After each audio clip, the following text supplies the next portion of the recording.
30 хоног бойжуулсан хэмхийг тарилт шилжүүлэн суулгалтын 30 хоногтой үрсэлгээ болохоор 4-5 жинхэнэ навчтай. 4-5 жинхэнэ навчтай үед нь биеинд тарина гэсэн үг тийм үү. За тэгвэл одоо шар цэцэг үүснээс хойш одоо үр тогтолт явна тийм. Үр тогтолт явагдсны дараа 10 хоног гэхтэл хураалт эхэлнэ гэсэн. Ингээ үе болгон дээр шилжүүлэн суулгасны дараа хажуугийн нахианууд гарч ирнэ тийм үү. Тэрнтэйгээ зэрэгцээ дахиад шар цэцэг нөгөө эм цэцэгнүүд чинь гараад ирнэ. Шууд сайхан цэцэглээ жимс суугаад эхлэе гэд ингээд жоохон бах үед нь жимс тавьсан байдаг тийм. Ингэх юм бол энэ дээшигээ ингээд цэцэгнүүд хайлаад эхэлдэг. Нөгөө ингээл гоё яжснаа л жимс суухгүйгээр ингээд хайлаад эхэлдэг тийм. Тэр юутай холбоотой гэхлээрэ хамгийн нэгдүгээр шалтгаан нь болохоор энэ дөнгөж нялх үед нь болохоор эрт жимс тавьсан нас олдог. Тэгэхээр эхний юун дээр бол эхний ядаж 5 үе хүртэл болохоор огт яг цэцэг байхгүй, шар цэцэгнүүдийг бүгднийг авч өгнө гэсэн жимс тавихгүй. Хэрвээ ахаад туйхан байна тийм үү. Тэгээ гадаа их сэрүүхэн яг одоо 5 сард тарилт хийсний дараа сэрүүхэн байх юм бол ахаад дээш нь 7-8 дугаар үе хүртэл жимс тавихгүй гэсэн.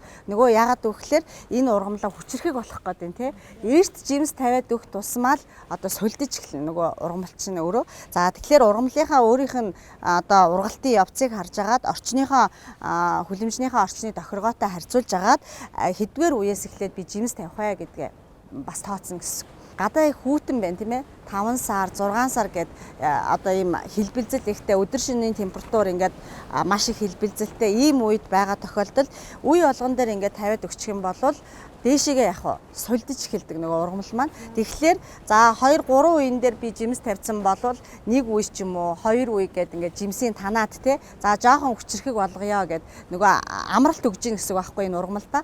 За тийм маягаар дундуур нь нөгөө жимсний таналтуудаа бас хийж өгнө гэсэн. Ингэхийн бол энэ ургамал дээшигээ маш сайн хүчрэхийг явна. Навч нь бол байж гин гэсэн үг. Тий, навч нь бол хураалт хийсэн бол энэ навчаа хураалт тэгэл жимсний таналтыг хийхээр навчаа яах вэ? Агуу навч нь бол байж байна. Навч бол эхний үеүүдэд мас сайн байж иж нөгөө өөрөө хүчрэхийг болж ургана. За тэгэнгүүт дахиад юун дээр энэ навчны гадаргуу гэж юм байгаа тий. Энэ гадаргуу их том байх хэвээр. Ингээ яхахлаар навч нь ингээд жижигхэн одоо ялангуяа ингээд өдөр шөнийн температурын хэлбэлзэл ихтэй яагах үеэр болохоор навч томордоггүй. Тэгсэн хэрнээ ингээд навч нь бүр зузаараад хар ногоо өнгөтэй болоо тий. Ингээд ирээд ах юм бол энэ өөрөө яг уу энэ дотор таны язан дотор хитрхи их бууц хольж өгөөд ч юм уу тий. Бордоогоо их нормоор хийгээд ингээд ирэх юм бол азотын бордоог ихээр шингээж аваад ирэхлээрээ нөгөө навчин дээр ийм шинж тэмдгүүд илэрч эхэлдэг. Тэгэхээр тэрнээс одоо сэргийлэх хэрэгтэй гэсэн тийм ээ хитрхи их бууцаар бордож болохгүй байх нь нөгөө бүдүүн болоо тийм ээ хөшөрнө. Тэгээд энэ гол ишнийхээ ургалтыг бас харна гэсэн. Энэ их нарийсаад ирэх юм бол бас ургалт одоо усалгаа гэрэл тийм ээ орчны тохируулга ердөөсөө тохирохгүй байна гэсэн. Тэгээ ахаад 2 үеийн хоорондох за энэ зайдмал байна тийм ээ. Энэ зайдмалын хэмжээг бас их анхаарах хэрэгтэй. Энэ хитрхи их хол байх юм бол нөгөө ургамалч нь өөрөө яг туйхан ургаж эхэлчихнэ. Тунаа муутай олж эхэлж байна тий. За тэгээд энэ болохоор юунаас хамаарх вэ гэхээр нэгдүгээр гэрэл байгаа, дараа нь усалгаа байгаа. Усалгаа холдоод тий та ингээд одоо услах хэвээр өдрөө услахгүй тийм ээ усалгаагаа хийхгүй байлаа гэдэг юм бол энэ яг сунаж эхэлнэ гэсэн. Гээд ингээд энэ бүх юу чинь энэ үеийн дээр ингэж илэрч гарч ирдэг. За энийг бас сайн ажиглаж явах хэрэгтэй. 2 үеийн хоорондох цайгаа. За тэгвэл тэр дээр орой нахиа гэж байна тий. За тэр орой нахиагаас доошоогоо тэр дэлгэрсэн байгаа шар цэцэг байна тий. Яг эм цэцэг байна тийм үү. За тэр хоёрын хоорондын зайг харах хэрэгтэй. Энэ шар цэцэг энд ирээд дэлгэрсэн бай. Бүр орой нахиатайгаа ойрхон тий. За энэ бол одоо энэ ургамлын хувьд танд өгж байгаа дохио гэсэн. Би одоо миний юу тохирохгүй байна. Би хитрхи их одоо үржлийн үе шатлуугаа явж чадахгүй байна тийм ээ. Тийм учраас миний усалгаа бордон дээр анхаарч өгөөч гэдэг ийм тохиргоо авахгүй. Тэгэхээр энэ хоорондын зай 20 см, 20-30 см-ийн энэ одоо ургах шавар энэ хоёрын цэцгийг дэлгэрж байгаа цэцэг хоёрын хоорондох зайг 20-30 см-ээр баах юм бол одоо ургалт яг хэвэн явагдаж байна. Үржлийн энэ эм цэцэгнүүд үе болгон дээрээ гараад жимс суугаад явхад асуудалгүй байна гэдэг юу тийм ээ.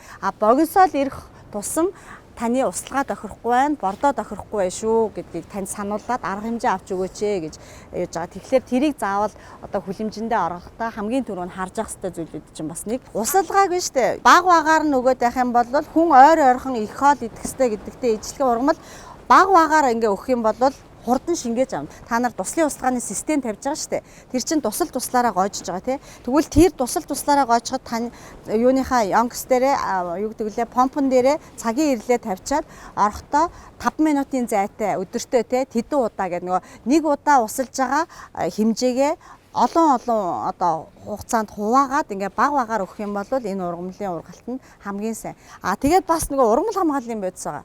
Бэлд авахдаа органик бодисуудыг л худалдаж авах хэрэгтэй. Органик. Би тарилт хийсний дараа ердөөсөө тэр 7 хоног 10 хоногийн дотор нөгөө ургамал хамгааллын бодисоо бага үед нь сайн цацаж өгнө гэсэн. Тэгхийн бол одоо нөгөө бөөс хачигны гаралт бага байна.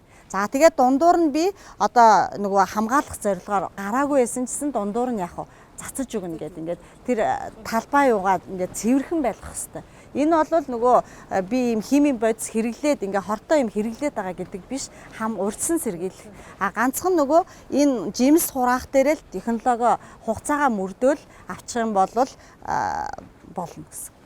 Одоо ердөөсөө нар мандснаас гэдэг нөгөө нар мандах жаргах цаг үед нь шүү дээ тий. Тэгэхээр нар мандснаас хойш 2 цагийн дараа анхны услага хийгднэ гэж тооцдог.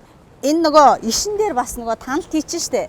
Тэгээд одоо энэ иш чинь нөгөө ургацаа тооцох хэрэгтэй. Би өгөрцөө тарьсан бол хамгийн доод нь нэг бутнаас за ядаж 5 кг, 6 кг-ыг авъя тийм ээ 7-г чаддгүй маа гэхэд. Тэгээ ингээд жил болгондоо за би энэ жил 5-ыг авсан бол дараа жил би 6-г 7 болгоно гэж тийм ээ. Ингээд зорилт тавиад ирэхлээрээ нөгөө яг технологи мөрддөг болчих.